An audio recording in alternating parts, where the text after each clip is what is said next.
Hey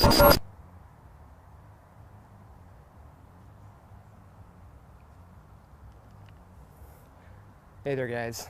This is Dan Dix here reporting for Press for Truth, and the LGBTQ community is all for free speech, unless you happen to be a Christian. In that case, folks, they will do everything in their power to completely suppress and silence your voice and your message. If you guys aren't aware of what's been happening lately here in Vancouver, I'll just break it down for you. We've got this from CTV News. Hundreds turn out to protest Toronto-based street preacher. Also this, not welcome. Protests planned for Toronto anti-LGBTQ street preachers' Metro Vancouver appearances. And then we have this, guys, no regrets at all. Vancouver man whose leg was broken in confrontation with anti-gay preachers speaks out. And guys, I've been covering this story since the very beginning, and it really starts with a Toronto-based street preacher named Dore Love, who moved out here to Vancouver a couple of months ago. And he has been preaching on the streets of various street corners around Vancouver.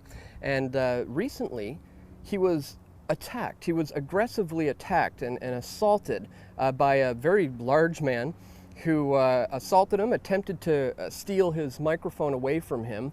And Dore ended up having to defend himself. And this guy in the melee ended up with a broken leg. And the media is hailing the attacker as a hero. It's absolutely unbelievable. So here's what Dore himself had to say about it just hours after being released from prison. He went live to his YouTube channel to break down exactly what happened. What happened was I was assaulted. A gentleman that was 300, at least 200 pounds bigger than me, took my mic out of my hand and tried to run with and tried to get away with it. We retrieved the mic back, and the police arrested. I can't say too much because it's still an open case, and the police ended up arresting the Christians. And I was just looking up the Canada Code this morning. I just got out of jail yesterday morning. I was really sleepy, so I fell asleep, so I couldn't. But I was thinking about everything that's going on. Pastor David, if you're out there, bro, I need you, man. Please give me a call. If there's any Christian lawyers familiar with Canadian law, Christian lawyers in Vancouver, please give me a call. I need help. I have no idea what to do in this situation. The man assaulted me. So I looked up the Canadian law today, and it says it's armed robbery and assault for someone to take a mic out of his hand. So I have the mic, and I'm skinny.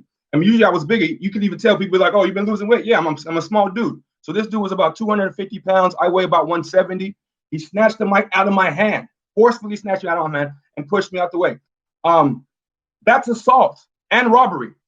He was charged with nothing. We have it on video camera. We have him assaulting on video camera. The police did nothing. The police took both my video cameras. They took my telephone. They took all of my bags, 3 of my bags, and my gospel booth. And then they put me in jail. And they charged me with assault for someone stealing my stuff, mischief, aggravated assault, mischief, and causing a disturbance. I've never been arrested. I've never been to jail. I don't even have a record. I didn't even have to go to court. After they processed me, they left me in jail for about 12 hours, and they let me out. But they banned me from the beach. I'm not allowed to go to English Bay, to Sunset Bay, and to the gay neighborhood. And as if that wasn't bad enough, guys, the media is now putting out pieces like this. No regrets at all. Vancouver man whose leg was broken in confrontation with anti-gay preachers speaks out. In his moments of excruciating pain lying on the hospital bed, Justin Morissette replays Saturday evening's confrontation, wondering whether he made the right decision. Morissette confronted a group of anti-gay demonstrators who were situated at the corner of Davie and Thurlow Street in the heart of Vancouver's LGBTQ community. I was not going to stand idly by and let these men just verbally attack my neighbors because you could look around in the crowd and see how hurtful and upsetting it was, Morissette told CTV News over video chat from his hospital room. They're there to antagonize. They are there to make people feel threatened where they live, and I could just not accept that. I was not going to allow that to happen. Morissette said he tried to turn down the amplifier, but the demonstrators turned it back up. He then grabbed the microphone and the confrontation escalated. So there you have them openly admitting he's the one who started this thing. He started it by grabbing Dore's microphone, and Dore had to then defend himself. Well, they go on in the article here to champion this man as if he is a hero for speaking out against hate speech. The brother of the guy launched a GoFundMe campaign, and they've already raised $53,000, guys. They're asking for $25,000, and they raised $53,000. This is just absolutely insane. And there's some serious misrepresentation coming from the media on this one. Now, this is what brings us up to date. Now we have another Toronto street preacher, David Lynn. He is Dore Love's mentor, who's on a Canada-wide preaching tour, decided to come to Vancouver in solidarity and support for Dore. And he too has been getting attacked in the streets just as he's trying to preach the gospel. He claims to be a follower of a radical form of Christianity and some sort of disciple of a fundamentalist offshoot of the faith. May I pray for you? No, you can't. But some of the behavior of David Lynn and his supporters doesn't exactly jive with what Jesus himself would have done. Are you serious? We're not going to arrest the man. Lynn and other so-called street preachers largely spreading hate, espousing antiquated, homophobic and transphobic views, agitating and igniting division, seemingly intentionally, wherever they go. I find it just despicable. I think coming in from outside the city, spreading hate, hurting people, is just not on. In the name of Jesus Christ. Satan, come out of here. On Monday, that was Vancouver. Lynn from Toronto and a small group of supporters making a pilgrimage across the city to Sunset Beach in the West End, where they found themselves far outnumbered by counter-protesters, making it clear through music and dance that Lynn's message was not welcome. I'm gay, and so I just can't believe that this crap is happening. You know, we just want to show him he's not welcome and send him packing, honestly. You want to know why I'm here today? To baptize people that accept my message. Not here to talk to the gay community, not here to target the gay community. I'm not even here to talk to them. Last week, a Vancouver sportscaster wound up in hospital with a broken leg after confronting other so-called street preachers sharing similar hateful messages. Two of them ultimately arrested and now facing charges. I think I wouldn't be able to live with myself if I had just turned the other cheek and walked away and ignored this.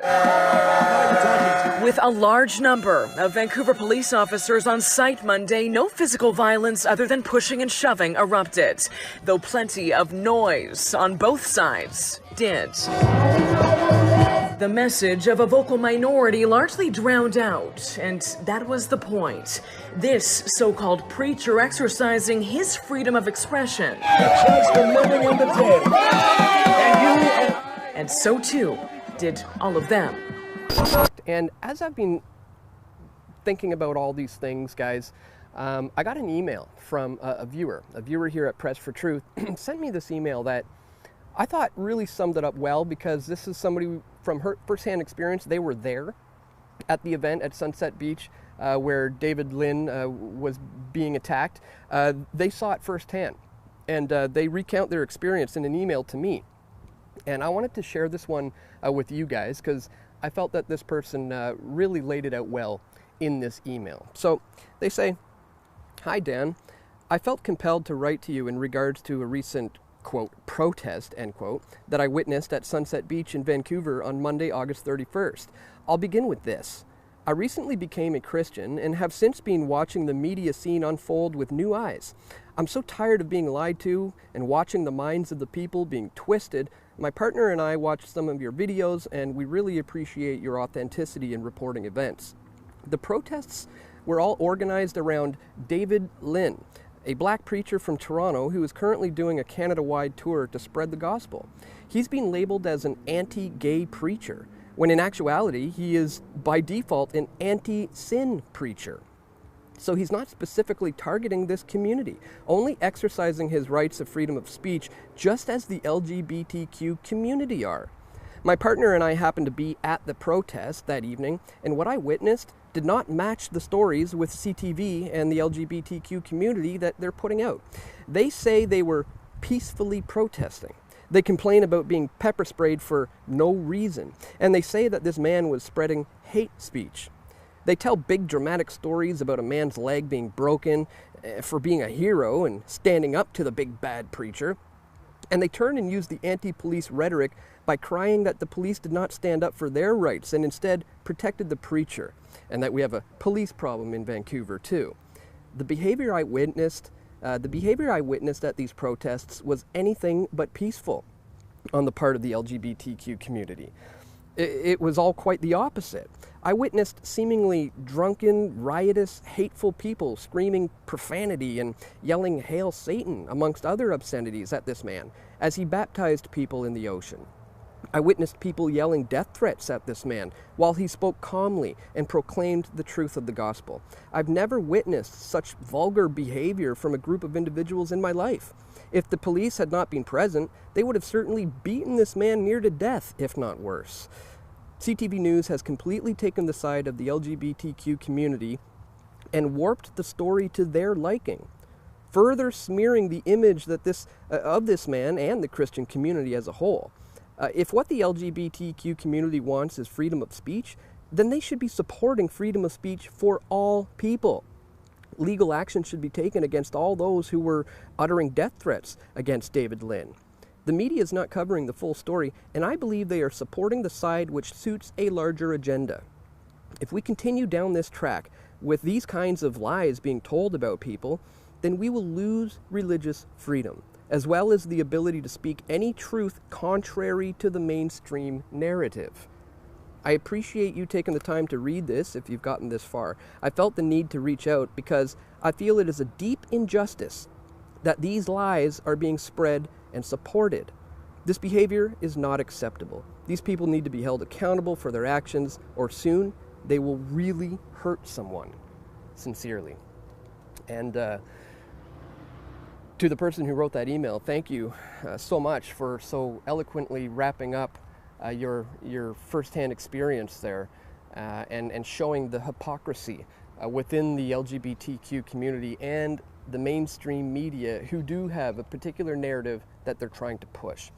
That's why we here at Press for Truth continue to try to cut through the lies and to bring you this truth. So if that's something you appreciate, guys, please check the links in the description below to find out how you can support our efforts moving forward. As you know, I've been banned, kicked off of YouTube. My Press for Truth channel was deleted. I've been banned from Facebook. I've had my GoFundMe campaigns terminated.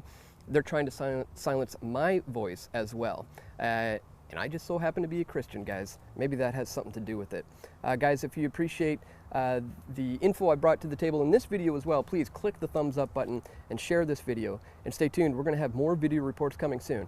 This is Dan Dix reporting for Press for Truth. We all want truth.